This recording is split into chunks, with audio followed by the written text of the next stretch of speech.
Watching Kyle's unboxing videos again? Yeah, he always finds the coolest... No way! A robot dog? Gotta ask where he got it. Or use your Samsung Galaxy S24 Ultra. Just draw a circle around the dog on your screen, and it shows you where to buy it right in the app. Whoa, I just learned a new trick. And that for once, I beat Kyle to the next big thing. Circle it, find it with the new Galaxy S24 Ultra and circle the search with Google. Get yours now at Samsung.com. Internet connection required. Results may vary based on visuals. There's one thing that I need you to learn from this whole conversation. It's not what you say that matters, it's what people hear. You may think it's total crap, but you understand why they feel that way.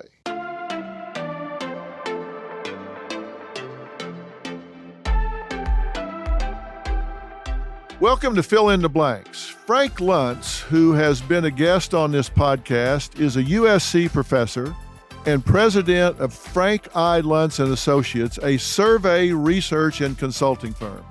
Now, when he was on recently, he invited me over to his house for a focus session with a group of USC students.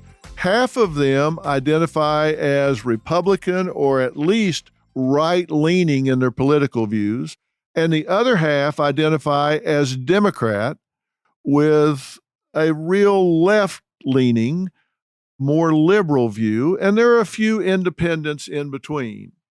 And he asked me if I wanted to participate in that to see if we could talk about how to eliminate or at least improve on the divisiveness between these two sides and get them to maybe communicate in a more productive way. I said, well, you better not ask me if you don't want me to show up. And I did show up. We spent several hours with these bright, intelligent, articulate, passionate young people on both sides. And by the way, it was a Friday night with college kids in Los Angeles. And they cared enough to take their Friday night in LA to come over to this professor's house and sit down and go through this. It's just no longer productive to be possessing an us versus them attitude. Look, there's just too much of that. We have to learn to work together. In this episode, we're going to dive into an awful lot about why we have this stance where we're like gunfighters out in the street, where we've squared off and enter any kind of interaction diametrically opposed.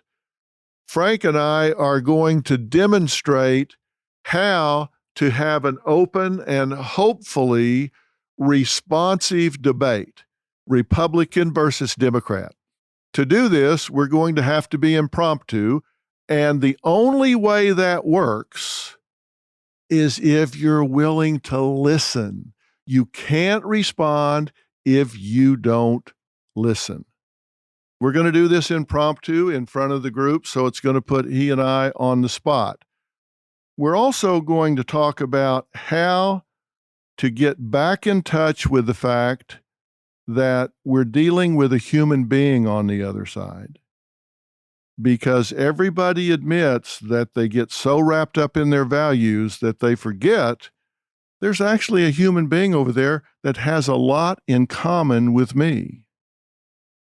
I'm also going to share some FBI negotiation techniques and questions that have been perfected across time that are really important in getting the other person to loosen up their death grip on their position and be willing to consider some different positions.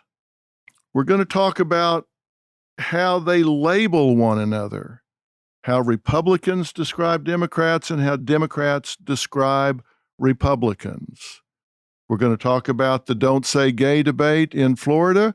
We're going to look at the political atmosphere on campuses, name calling, cancel culture, the cyberbullying that's taking place in the Trojan Dems and the Trojan Republican chat rooms and how they're crossing lines and really going too far with each other, and then how it's changing when it goes from cyber to real world on campus. So with about 40 students in a big room, our audio sounds a bit different than our usual podcast, but it is great content, and I'm promising you it's worth a listen, it's worth a look, because I believe it's going to give you two things: an insight into what this divisiveness is based on, and some real hope about the future, because you can't listen to these young people and not come away and say, wow, look at the brains on them. I'm Frank. How y'all doing? I'm Frank. How y'all doing? Who here's from USC? Sensors? Who here's not from USC? I wanted to have people from UCLA to make you feel superior. This is important to me. Who's had me as a student? Okay, so most of you don't know me. I am interested in the civility and respect, and they're going to be filming this, and there's going to be a special guest who's going to come out and say hello to you, and he's going to participate in this conversation with me. We're going to debate tonight, and you're going to tell me what topics. I have 22 different questions, and you guys are going to choose 4 of them, and we're going to do 15-minute debates on each. So I want to introduce you to a special guest who cares what you are thinking, what you are feeling. These are why the cameras are here. So come on out, special guest. Hey, guys. How you doing? Hello. How are you? How you doing? What's up, man?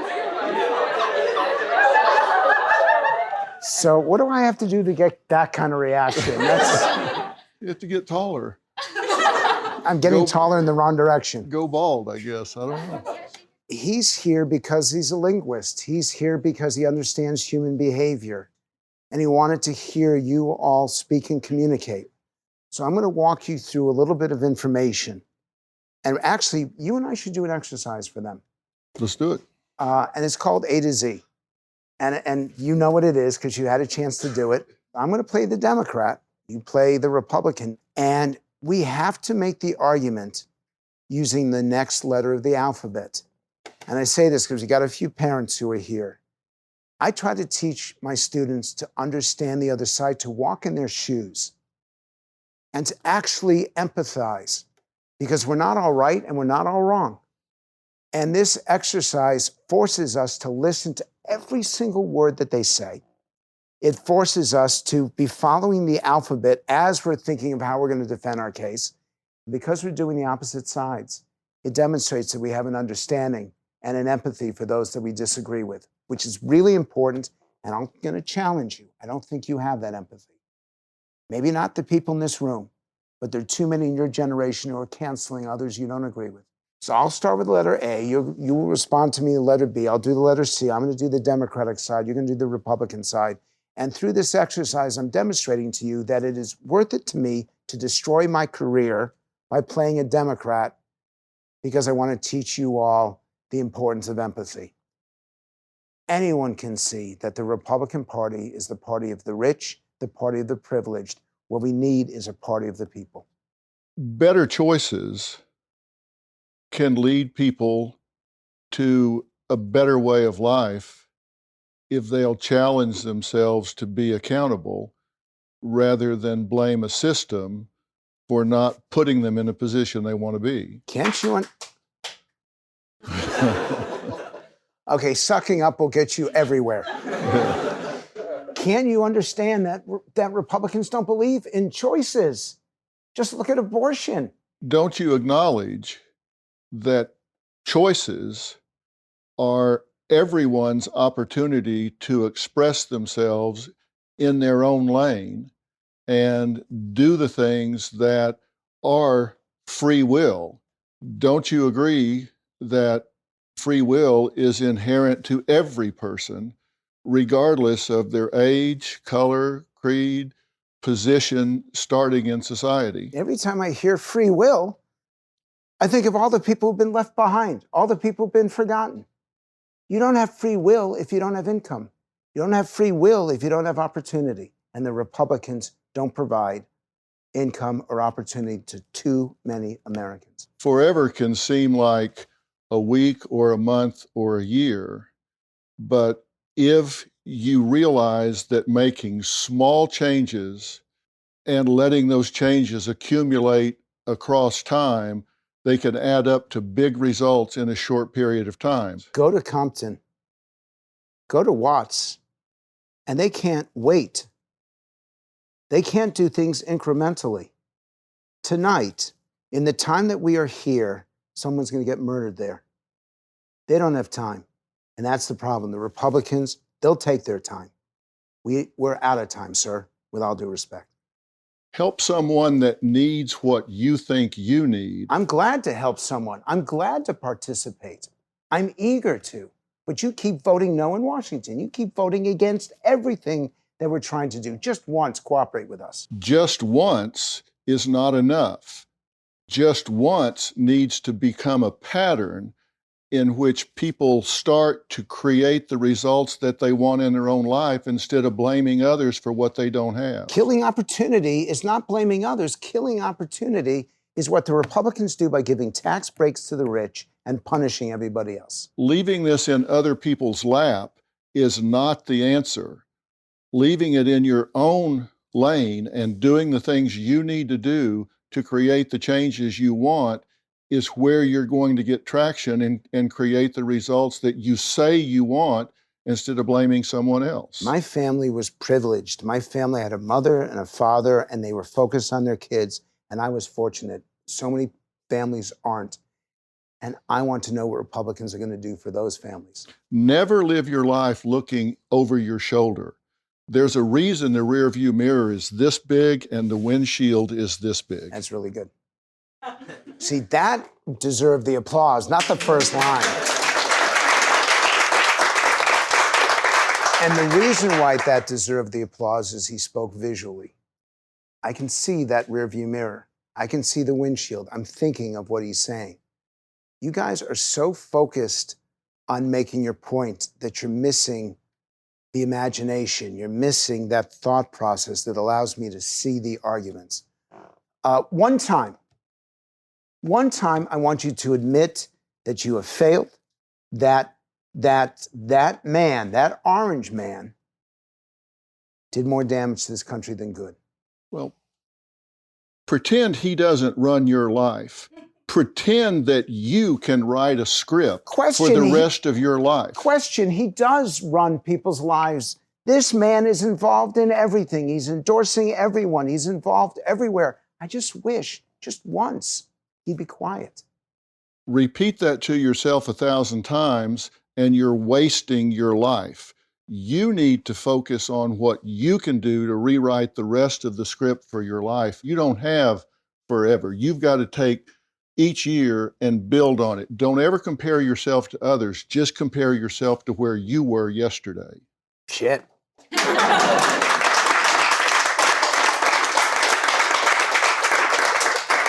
Forgot what letter we're on. T. Take an opportunity to believe in yourself and get out of your comfort zone. Take a risk to bet on yourself and reach for something you didn't reach for last week, last month, last year. Decide you're going to take a risk to star in your own life. Under what circumstance will you acknowledge that some people here need a boost, that some people here need a little leg up, that some people aren't born of money, aren't born to appreciate education, aren't born even with a roof over their heads? They don't have free will. Under what circumstance will you recognize those people? Victimhood is not an assignment, it's a choice. And if you want to be a victor, you've got to take action to say, I'm going to do what I need to do to be in the place I want to be in my life. That doesn't mean you can do it on your own. It just means you're going to hold yourself accountable. Okay, so for you guys over here, that what he just said is probably the strongest argument that you can possibly make. I do want you to remember that. This is at the core of the debate that we're going to have tonight, back and forth. Who exactly is supposed to help the child of a single mom? And she is working every day, 7 days a week, to put food on the table, to enable her children to have the education opportunities that some people take for granted? Who is listening to her in your party? Who represents her in your party?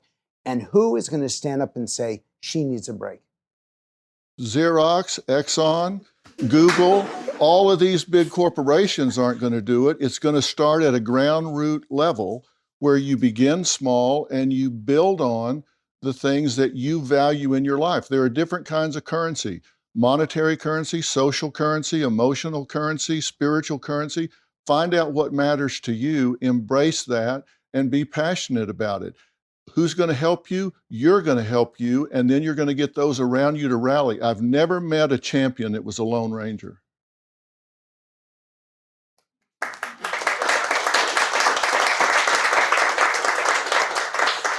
You're about to have the last word, and the words that you've spoken are pretty powerful, but they are just words. You had the White House, the House, and the Senate for 2 years. And all you managed to do is give millionaires and billionaires the tax cut. You managed to stuff the court. But what did you do for the average American to help their lives? Zero if you're measuring it by what you have been given. Plenty if you measure it by opportunities that were put out in front of you to embrace. Guy, you're fucking awesome. You know that.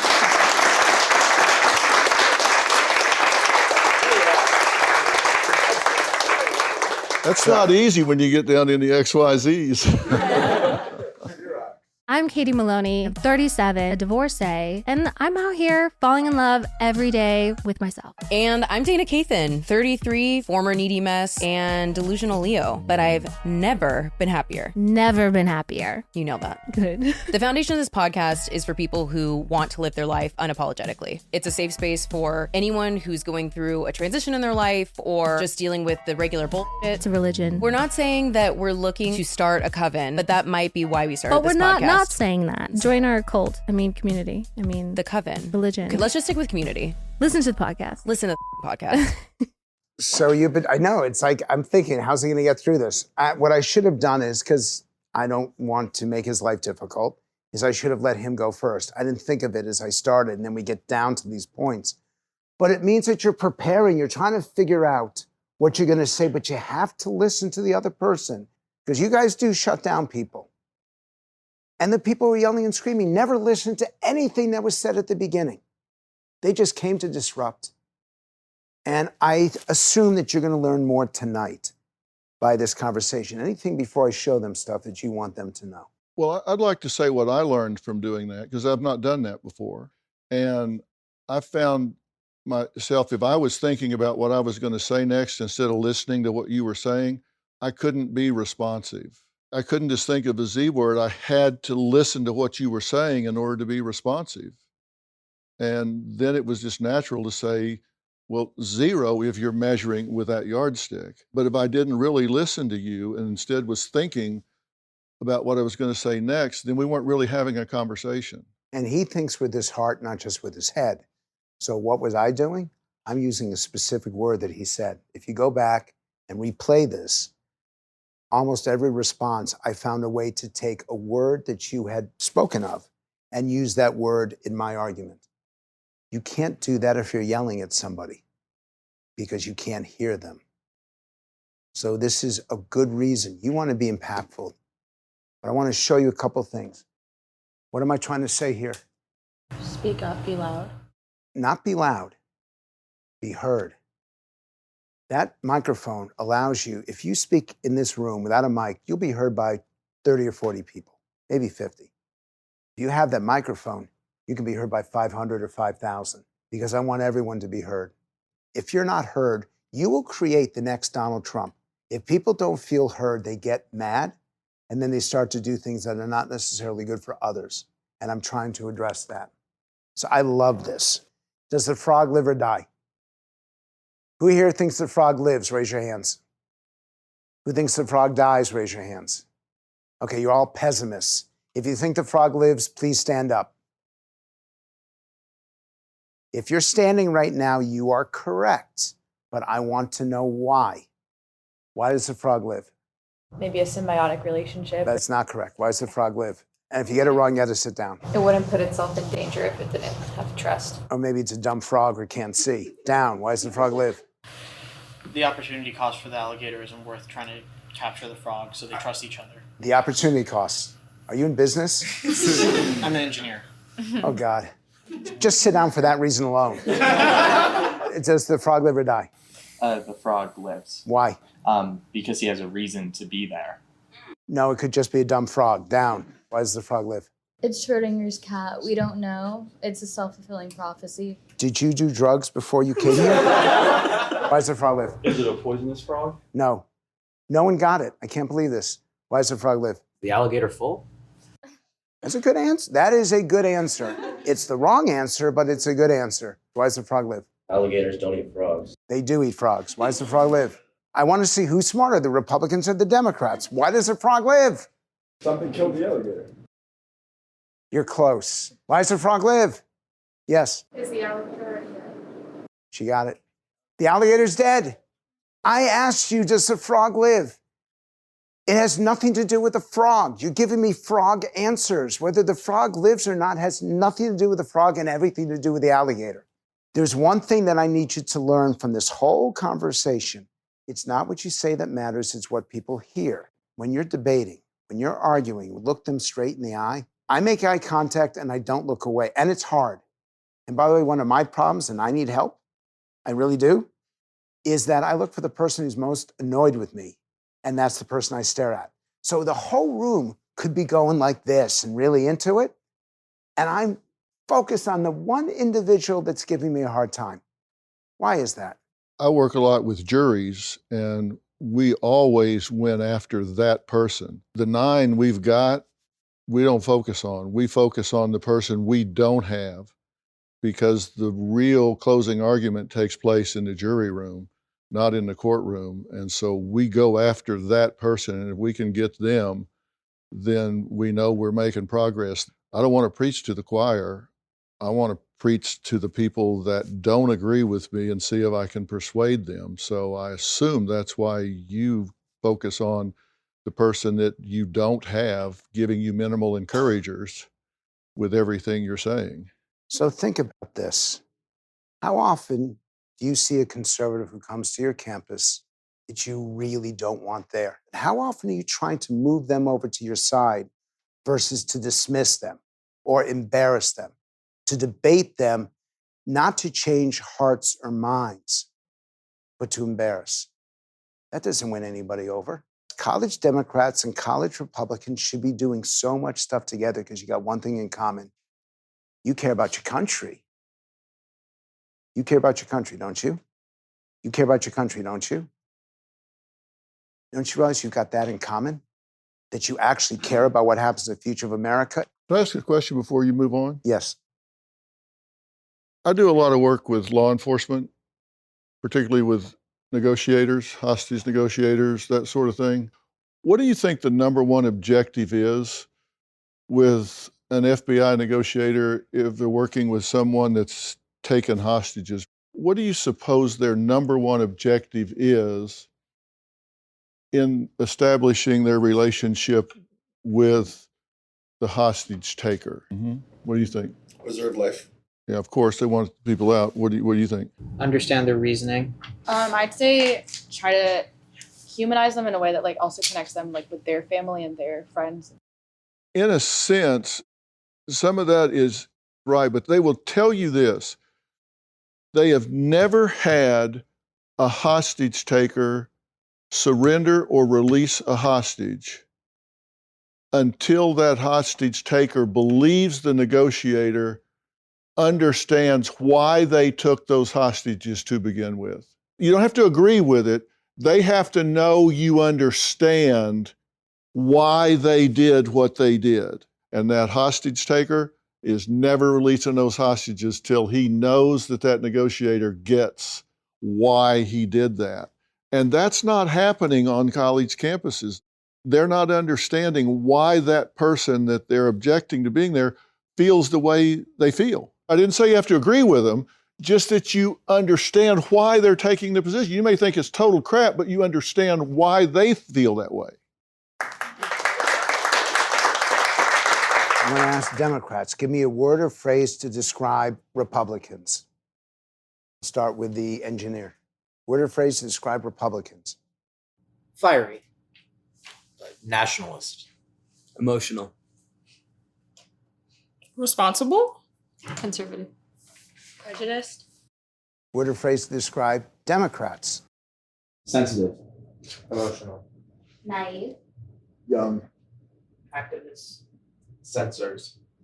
When she says prejudice, anyone on this side, what's your reaction to that? It's an assumption. Do you think that it's an assumption that's deserved? In the same way that I am prejudiced, she is equally as prejudiced. That's a really strong thing to say. What was the word you used? Censors. Censors. How do you respond to what he said?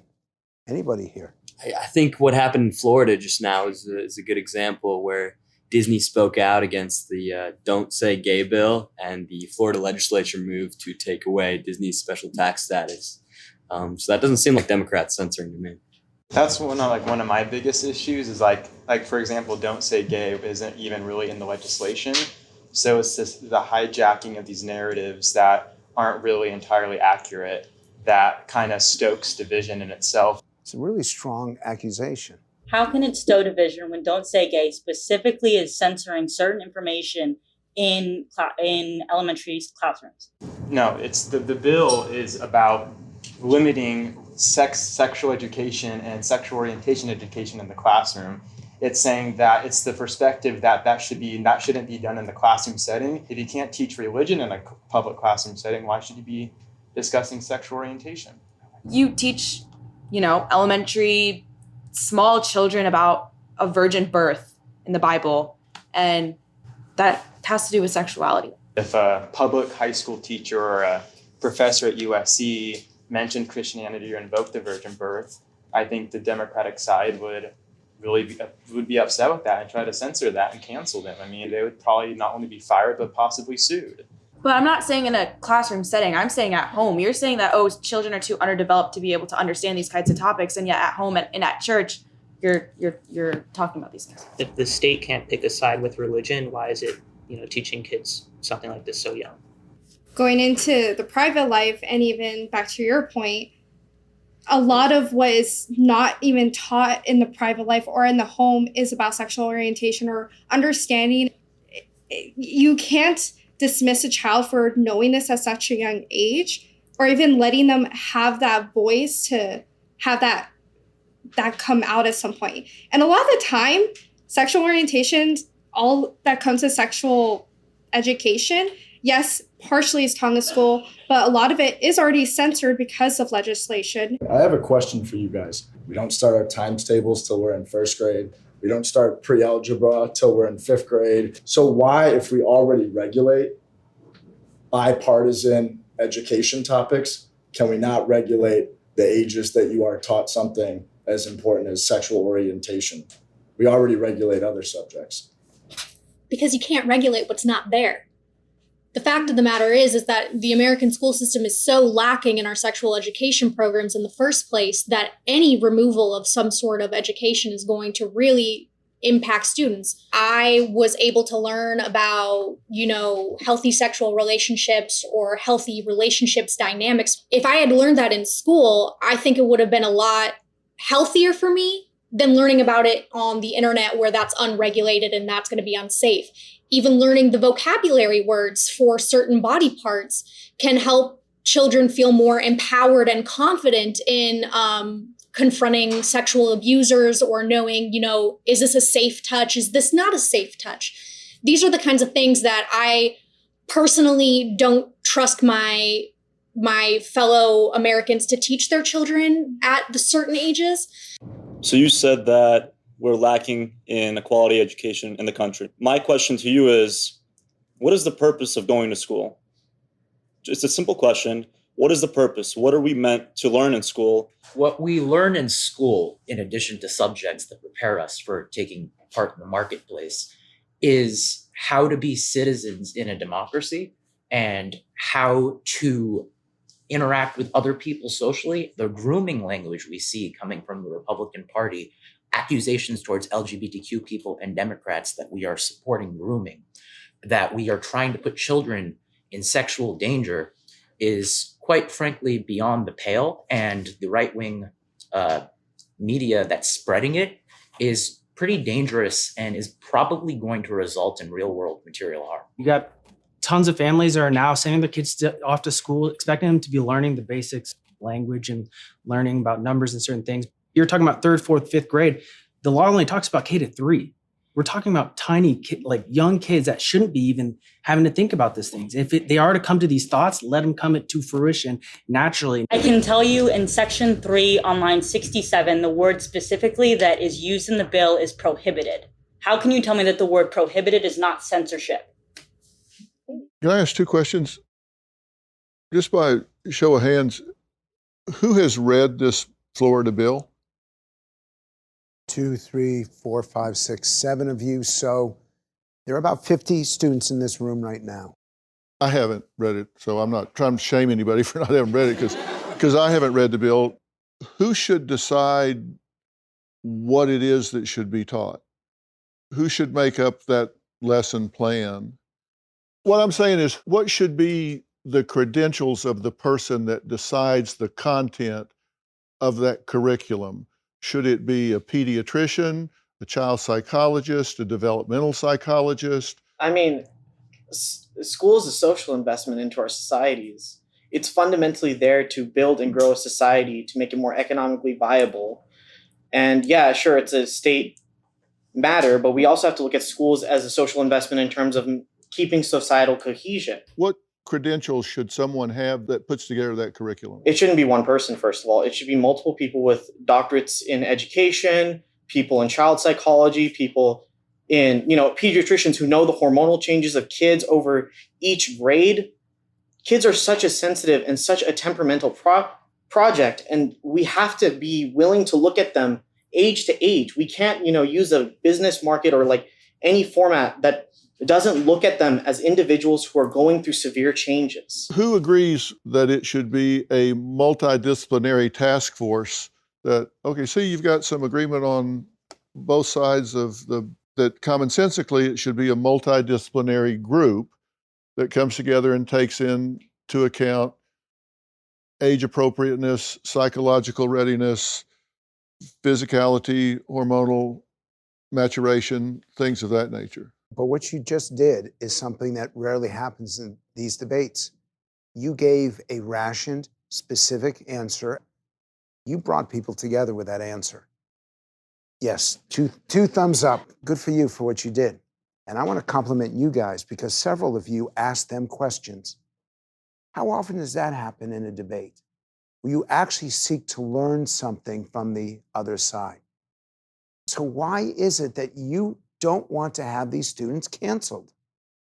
And yet you cancel. You're saying to them, let this education happen. Let people decide.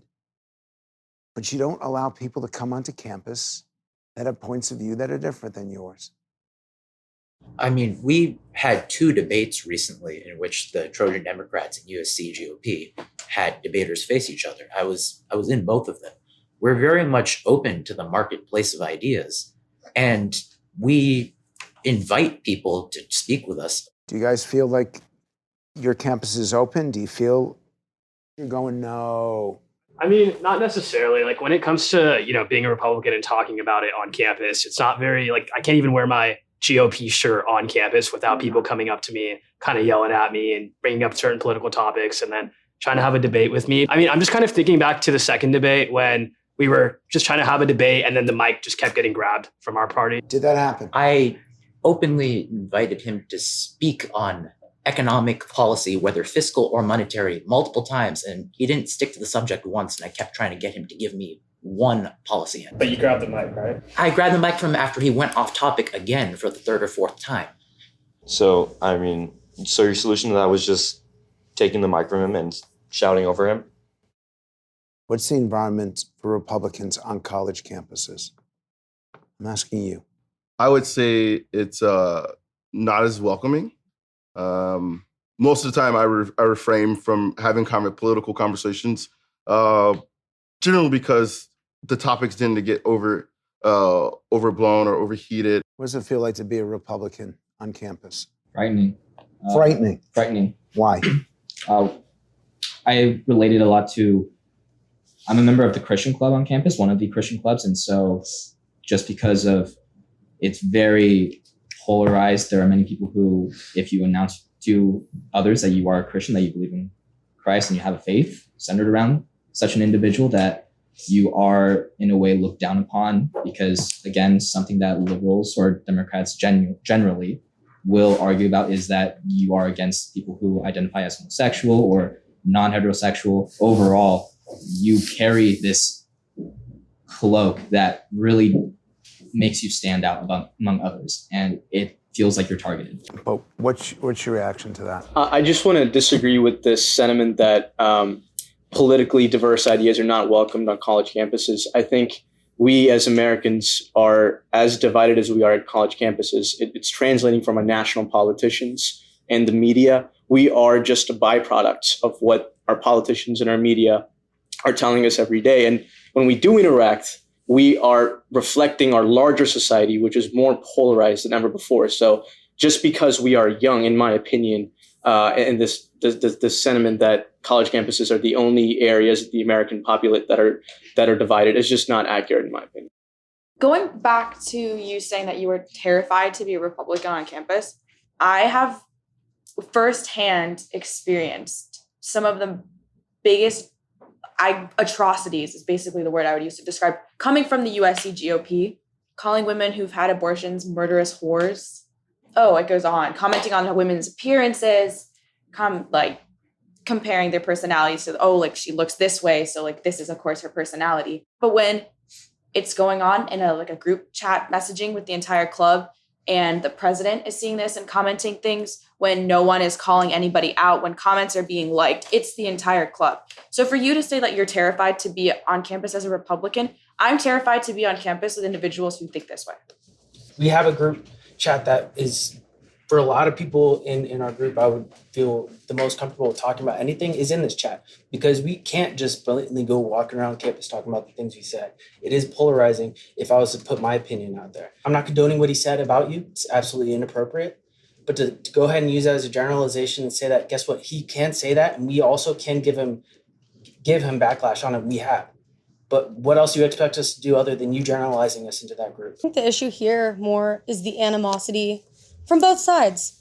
I've experienced it myself from your members last year, one of them, and this isn't in a group chat, he made fun of me, called me Kamala because I am outspoken. And, you're right here. That happened. And at the end of the day, it's not, where's the screenshot? Who cares about that? That's not what we're here for. We're here to build bridges and understand each other. And that's really hard to do when there are names being called and there's just, looks and certain things where we can't build bridges that way. Number one, I didn't say you're Kamala. I said you're laughing like Kamala, because we had a bipartisan event. It was not a debate. I also think that doesn't really matter. Okay, look, why am I getting interrupted? We're all being respectful here. Thank you. And you guys, I'm seeing people across the room. Again, I didn't even finish my sentence. I just wanted to point out that I have friends on the other side, and I know that even we have mutual friends who's an outspoken Republican, right? I'm so sorry I interrupted you as well, because I do want to be respectful of your voice as well, so I apologize. But this is so counterproductive. You were laughing at our members while our members were speaking. We pointed it out multiple times, and you guys kept laughing and laughing and laughing at all of us. I am really sorry to anyone who had to experience that. I'm not on USC Dems. I'm just kind of here. But we have to consider the social context of where we exist and the fact that we're post-Zoom and a lot of us are chronically online. And we, at least I know, and I think a lot of people should know, algorithms intentionally make echo spaces that become more and more divisive, because fundamentally, these people who create these algorithms don't care about us. They don't care about our feelings. They care about engagement. I get scared sometimes when I go to Republican spaces because I have the assumption that I'm going to be hated against because of, my skin tone or my sexuality or whatever. And obviously that may not be true. But on the same end, I feel like there's a lot of Republicans who come in looking at Democrats and people on the left in general as just, naive or woke, to use the words you guys said, which I don't feel is an accurate description of either side, to like look at someone and be like immediately hateful, immediately naive. It does not produce what we're trying to do here, which is have a constructive conversation instead of, getting angry at each other, which I understand why you would get angry at each other. This is everything you guys have said is very fair in terms of anger. Like, I'm very sorry if anyone has called you anything horrible. That sucks. So I'm not in USC GOP or USC Dems. And I think that's terrible. I think that's horrible. And just to sympathize or empathize, coming back to Frank's original question, which is, like, are you scared on campus? I would say that it's completely valid to kind of question sharing your political feelings when the demographics of a college campus are generally those that are more liberal, especially having experienced something like so directly cancel culture. I'm not involved with either parties, and I'm actually a student journalist, and I would say personally and professionally, like, I see the polarization and the intolerance like have a really negative effect on our campus and on our political discourse. People just don't want to talk politics. People don't want to talk about the news of the day. People don't want to comment on anything because they're worried one way or the other that what they're going to say is going to be judged fiercely by people. And it's causing this culture where people don't want to engage in public discourse. They don't want to get involved. They don't want to participate. And I think we can all agree that that is very harmful to our democracy. And one of my biggest issues with Republicans, not necessarily college students, but national Republicans, are the vicious attacks on the media, the labeling of fake news just because you disagree with something. I mean, liar. Liar. Yeah, exactly. Things of that nature that, journalism is also another hallmark of democracy. I know there's kids on campus who they feel they speak up and it's like walking on eggshells, and it's very intolerant. It's very anxiety inducing. And I think the characterization of fearful is accurate. I actually do have a question for the Republicans. Hi. So I grew up in a conservative Latino community. I myself am not conservative. If cancel culture wasn't a thing, or if it wasn't as big of a problem as it is now, how open-minded would you say you would be to these new ideas that liberals, progressives, and the Democratic Party are, proposing? I think the issue with with canceling that we have is that the Democrat, I'm going to generalize real quick, but the Democrat Party seems to be so objectively true on all these things, but the second anybody contests it, it's shot down. That's the opposite of what actual science actually is literally defined as being. So I think this whole discourse is kind of interesting to me personally, because I grew up in Kansas, of all places. So for me, cancel culture has always been like less of a partisan issue and more of kind of just like an overall tolerance issue. I think that we can all be more tolerant of ideas generally, just because I have seen the flip side. When you talk about tolerance, I think that's a really good point, because I think something we all hopefully can be able to acknowledge is that we all don't fit into confined boxes. In fact, I go and I sit down in my classes which are kind of predominantly dominated by liberals, and I sit down and there are many ideas I agree with and I fully stand with. If I were to present that I do not agree with one idea, it almost comes down to that I do not agree with any of them. When the fact of the matter is this is more nuanced, and I think that is what is shutting people out, and it becomes this kind of villainization that if I were to not agree with the whole pie, I can't be a part of any of it. This happened to me during COVID. I got canceled online. A petition was filed by my coworkers who I was friends with. I got blasted. I got sent messages by people I did not know on Instagram calling me a racist. Me, a racist. That's crazy. Sexist, homophobe, all these things. People who I don't even know. They don't even know me. My superiors told me about this petition because I wouldn't have known about it. And they laughed at it. I didn't get fired. But why try to ruin my life? Make my life a living hell? Why do that? Why try to cancel someone you don't even know? You jump on the bandwagon and you just try to ruin their life for no reason. I wonder if everybody, all of us, should take pause. I see people do things on the internet. I deal with cyberbullying a lot. I've testified on Capitol Hill about it before with kids losing their lives because they're cyberbullied and they take their own lives. You'll say things on the keyboard anonymously that you wouldn't say to somebody if you were standing next to them in an elevator, or you'd scream things in a car if somebody cuts you off that you wouldn't say to somebody in a line at the grocery store. When you do this stuff, it reflects on you more than it does the person that you're attacking. I wonder sometimes if we need to stop and think about really the impact of what we're doing on someone that we don't even know. In this room tonight, it seems like everybody's really being pretty respectful and considerate of other people, but it doesn't sound like it's always been that way. But when you look people in the eye, it changes the way we feel sometimes. And I don't think we have enough eye contact anymore. We don't regard each other in a human way enough. Next week on Fill in the Blanks, we continue the conversation with the students, and it gets pretty emotional. Is that the words you want to say in a discussion like this? This is kind of horrifying. It seems like you guys just fundamentally don't like each other as people. People cannot even watch a 15-second TikTok. I'm surprised everyone is still here. Are you trying to win an argument, or are you trying to reach a common ground? On the next Fill in the Blank.